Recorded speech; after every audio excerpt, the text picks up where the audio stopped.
So we've talked your journey from university, automotive, special projects, DMC. Without giving away trade secrets, what's next? What's on the horizon that excites you? We touched on space, but is there a sector or a manufacturing technology that interests you at the moment?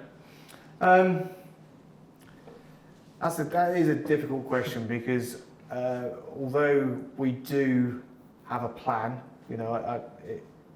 I do feel particularly in 2020 your plans change.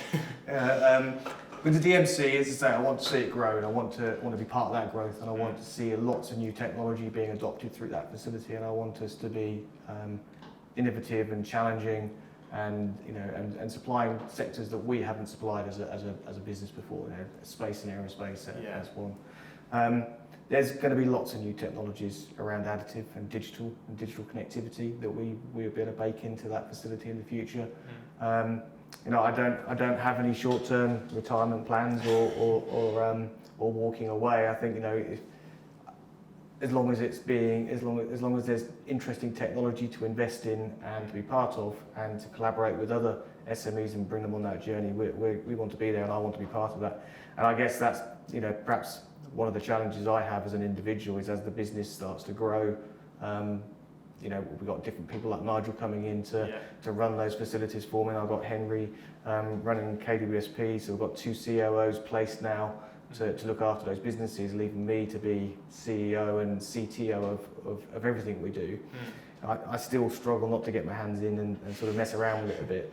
And I really wouldn't want to be too far removed from it that I don't feel connected and involved. And I want to be able to walk in through the front door and feel like I know everybody. Well, not feel like I want to be able to know everybody, and I don't want it to get to the point where I lose that personal interest with the people on the shop floor and in the offices. But that's going to be a challenge as we grow, and as particularly as we're going to be on more than one site. But I guess my focus is also going to come back to KWSP, and what's KWSP going to do next? Because actually we're taking a part of KWSP here and putting it as a seed for the DMC. So we used to have, a reasonably strong, a reasonably large part of the business was additive manufacturing. And we're talking about putting that up at Silverstone. So that leaves some space actually for KWSP to grow. And we want to be very much more project focused. Certainly in the automotive world, vehicles, electrification, and thermoplastics as composite platforms and stuff that we've done work on in the past. And I'd like to bring all that now into KWSP so that we've got 2 distinct businesses. Maybe there'll be more, but that's the plan at the moment. So in terms of then the wider UK engineering, let's talk how that can be grown and supported. Maybe let's take it back to school. You touched on maybe not being the most academic and not enjoying school as much. What do you think, whether it's government or businesses or just people in general, what do we need to do to encourage that next generation of engineers? Because they're so crucial, they come through for this growth and innovation to keep happening. I'm not a very political person. I'm more of a practical person, and whatever the right solution is the right solution, regardless of the politics behind it. But I think if I was to touch on that a bit politically, government's job is to help us with the finances and work out the right tax structure and get the right infrastructures and stuff in place to allow things to work. So continuing to support Innovate UK and research and development funding, to continue with R&D tax credits, to continue with a decent tax regime that means that we can prosper, particularly in these times, and to give us a clear strategy as to what the UK needs. So, ongoing from the industrial strategy and made smarter and all these sort of things. So that's government's role. I do hear a lot of people saying, well, just need more handouts from government. Well, just giving you cash isn't the answer. You need to know then what you're going to do with it. And that's industry's role. And in terms of the education piece and our future workforce, that is our responsibility in industry, not government's. Government's is there to facilitate it. So we need to identify what sort of people we need in the future, and then identify how we're going to help facilitate that. So government's already putting the children through schools. We then need to go into the schools and support with their appropriate industrial connections and work experience. Providing work experience opportunities, providing summer placements and 12-month placements at university. All those sort of things are our responsibility as industry, and what we will continue to do. DMC is very focused on that. We've already started quite a lot of engagements with schools.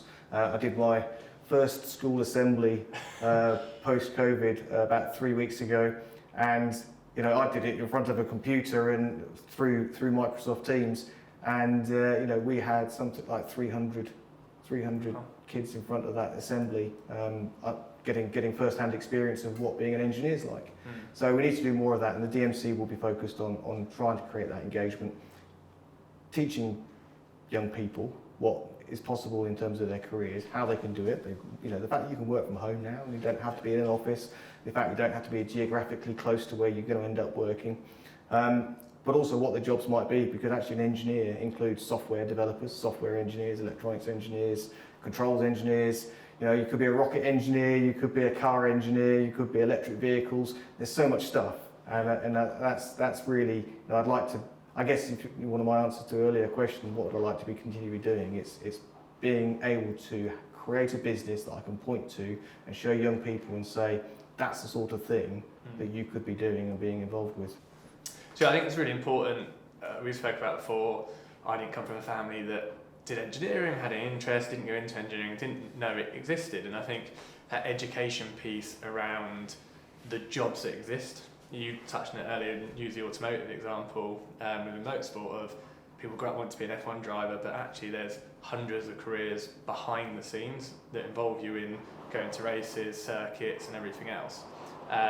So I think that will really help people, is that education piece of reaching out to schools, young people, and showing them that this is a career that you could have, and this is almost how you get there. And I think the DMC can play a part in that. Yeah, that's really crucial. That's an important role of the DMC, and it's definitely one of our strategies is to reach out to our local schools and further afield, and also universities and graduates. There's as you said, it's not just in motorsport, but there are a whole load of. In fact, I can't think of anything where engineering doesn't have some kind of touch point with with the things that we do. So, but it's making that interesting and creating good stories around it. And so very much I think that what we're doing at the DMC, because it's high tech and it's cool and it's interesting, can play a part in that. Absolutely. In collaboration then, I've seen loads of examples from your business of that happening, but how important do you think that is going forward post-COVID, as manufacturing grows again in the UK, of companies working together rather than, I guess, in little individual... It's really important, and on different levels as well. So, I mean, the one that's obvious is perhaps small companies collaborating together to create a bigger organisation or a bigger virtual organisation to tackle certain problems and bring in different skill sets together. And Innovate UK is a really good platform for doing that. Innovate UK research and development funding, it not only provides funding, but it forces people to collaborate and come together and work out ways to work together. Whereas in the past you might have not done it because you might have considered them to be a competitor, or you're stepping on toes, and maybe you don't want to share any secrets and all those sort of things. But that's an important skill to learn, is how to successfully collaborate. And it doesn't always go right. You have to be careful with that. But also, collaboration can go to some very big organisations. So people like the large tier ones in aerospace, they need to collaborate with the smaller businesses to get that agility, sometimes to access the technology that we've got, or the ideas. And so they recognise that they can't, although they're much bigger organisations, that they can't do everything that some of the smaller organisations can do. So we shouldn't be afraid to approach right up to the tier ones, for those collaborative opportunities. And finally, UK engineering is still a big focus for a lot of people, and the importance of British engineering, the role it's played in the past and going forward.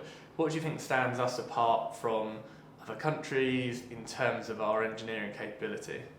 It's definitely our innovation. I mean, we are the innovators of many things, and I think we put a hard time on ourselves about the fact that when it gets to the sort of the very high volume manufacturing processes around those, that we're not the lowest cost to achieve those solutions. Well, we don't have to be.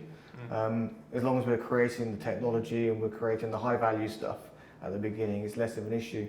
And that's certainly where some of the sectors that we're involved in, I guess, aerospace, space, motorsport, performance sports. Now, as innovators, we're working at the sort of the higher value end of the chain, and that's there's still value in that.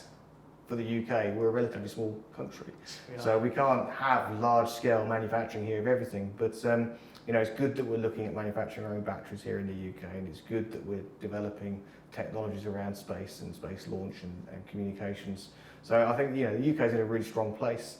It's always been innovative. We've always been very strong on digital technologies, and that's where we should be focused. We shouldn't be focusing on the things that that are less appropriate for us.